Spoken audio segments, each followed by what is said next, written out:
सौ बात की एक बात यह कि धुरंधर फिल्म में पब्लिक ने लियारी तो देख लिया, लेकिन लियारी की कहानी क्या है ये ना तो लोग जानते हैं और ना ही लोगों को यह इतिहास कभी बताया गया। कराची शहर को बस पाकिस्तान के एक शहर के तौर पर ही ज्यादातर पब्लिक जानती, क्योंकि इतिहास तो राजे रजवाड़ों और साम्राज्यों का ही पढ़ाया जाता। किसने बसाया था यह कराची? मुस्लिम शासकों ने या हिंदू राजाओं ने?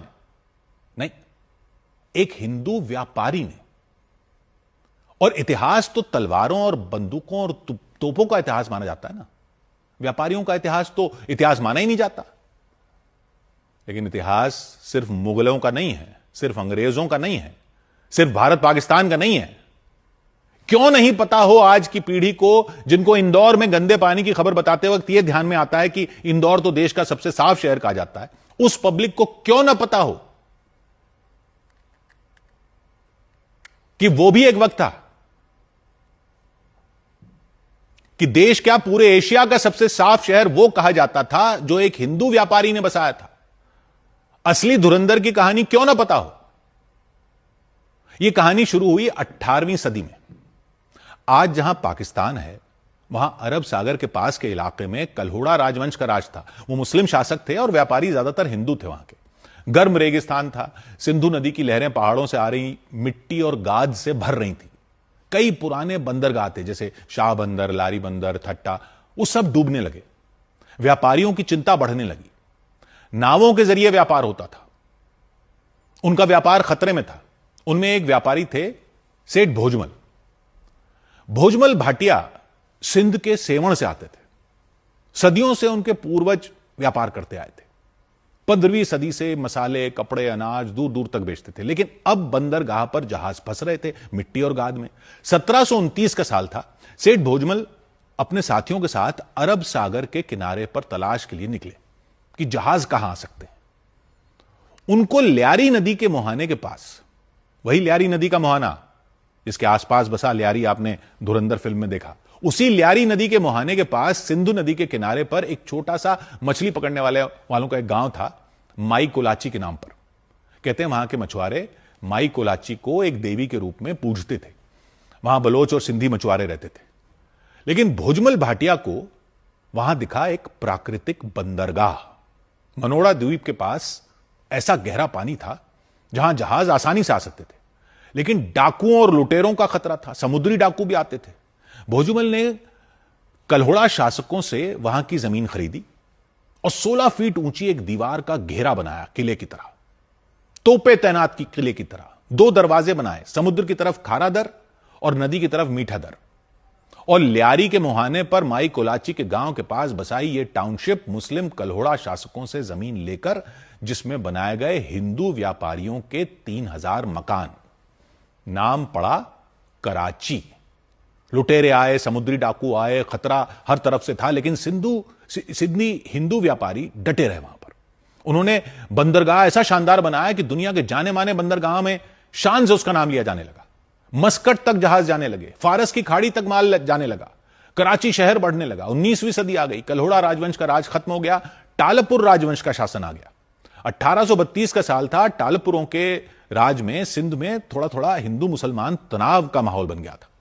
नसरपुर में एक घटना घटी जिसने तनाव बढ़ा दिया। कहते हैं एक हिंदू बच्चे की अपने मुस्लिम टीचर से किसी बात पर कहासुनी हो गई और बात हिंदू मुस्लिम तनाव में बदल गई। मुसलमान भड़क गए तो हिंदू दुकानदारों ने मुसलमानों को सामान देने से मना कर दिया। फिर कहते हैं मुसलमानों ने हिंदुओं के कुएं में कुछ ऐसा फेंक दिया कि तनाव और बढ़ गया। और फिर एक नूरुल शाह नाम का एक प्रभावशाली व्यक्ति हिंदुओं को गालियां देता हुआ पाया गया, तो उसको परशुराम नाम के एक लड़के ने गालियां देने से रोका।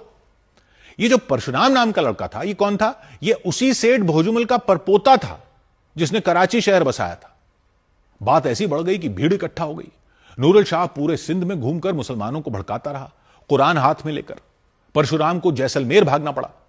मामला वहां के शासक मीर मुराद अली टालपुर के दरबार में पहुंचा और परशुराम के पिता यानी सेठ भोजमल के पोते सेठ होतचंद को बुलाया गया हैदराबाद। भोजमल का परिवार बहुत रईस हो चुका था। कराची बसाने के बाद उनका व्यापार भारत से अफगानिस्तान, ईरान, मस्कट, ओमान तक यानी फैल चुका था। उनके पोते को दरबार में बुलाया गया लेकिन वहां भीड़ ने उन पर हमला करके उनका अपहरण कर लिया। उन्हें 10-12 दिन तक बंधक बनाया गया और भीड़ उन्हें जबरदस्ती मुसलमान बनाने पर अड़ गई। लेकिन होतचंद 50 साल से ज्यादा उम्र के थे और 50 साल से ज्यादा उम्र के लोगों से इस्लाम नहीं कबूल करवाया जाता था, तो उनको छोड़ दिया गया। लेकिन हिंदू समुदाय यह अपमान नहीं भूला। होतचंद के बड़े बेटे यानी परशुराम के भाई नाउमल होतचंद ने याद रखा कि मुस्लिम टालपुर शासकों ने उनकी मदद नहीं की थी। अब कुछ इतिहासकार बताते हैं कि हिंदुओं पर घोड़े की सवारी की मनाही लागू कर दी गई कि वो घोड़े की सवारी नहीं कर सकते। हिंदुओं में रोष बढ़ता गया क्योंकि उनमें बड़े रईस व्यापारी भी मौजूद थे जिन्होंने दूर देशों तक अपना व्यापार फैलाया था, कराची जैसा शानदार शहर बनाया था। लेकिन उनके प्रति मुस्लिम शासकों का व्यवहार बदलता जा रहा था। इस दौरान अंग्रेज ईस्ट इंडिया कंपनी भारत में अपने पंख फैलाने लग चुकी थी। सेठ भोजमल के परपोते सेठ नाउमल होतचंद के अंग्रेजों से भी व्यापारिक रिश्ते बनने लगे थे। तो 1843 में चार्ल्स नेपियर ने जब टालपुर शासकों से सिंध जीत लिया तो नाउमल होतचंद को अपने परिवार के अपमान का बदला लेने का मौका मिल गया। कराची अंग्रेजों के शासन में आ गया। सिंधी हिंदुओं ने शहर को दुनिया के बेहतरीन शहरों में बदल दिया। सड़कें, बाजार, भवन सब ऐसे बने कि दूर देशों से आए लोगों की आंखें फटी की फटी रह जाती थी। जब दुनिया बैलगाड़ी पर चल रही थी, 1861 में ही कराची से कोटड़ी तक रेल चलने लगी। 1864 में कराची लंदन से टेलीग्राफ लाइन से जुड़ गया था। 1885 में शहर में घोड़ों से चलने वाली ट्रैम चलने लगी। 1900 में यह घोड़ों से चलने वाली ट्रैम फिर इलेक्ट्रिक ट्रैम में बदल दी गई। 1887 में हिंदू व्यापारियों ने Dayaram Jethmal college, DJ college स्थापित कर दिया था कराची में, अब भी है। 1899 तक दुनिया का सबसे ज्यादा गेहूं जानते हैं कौन से बंदरगाह से जाता था?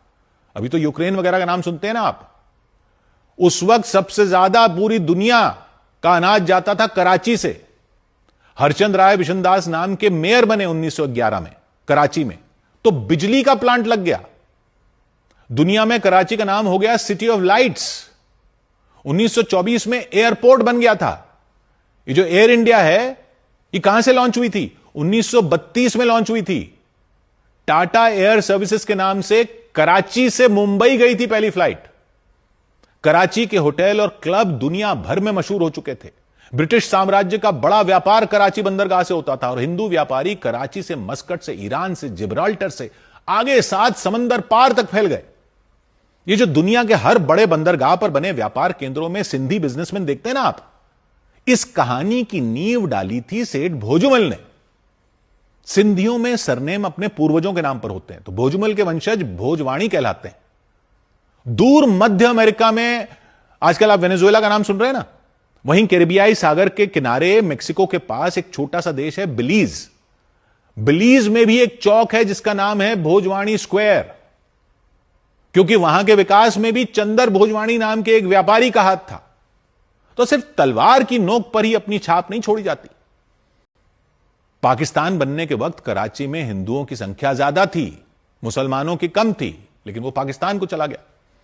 और अब उस लियारी और कराची का क्या हाल है वो आपने धुरंधर फिल्म में देख ही लिया।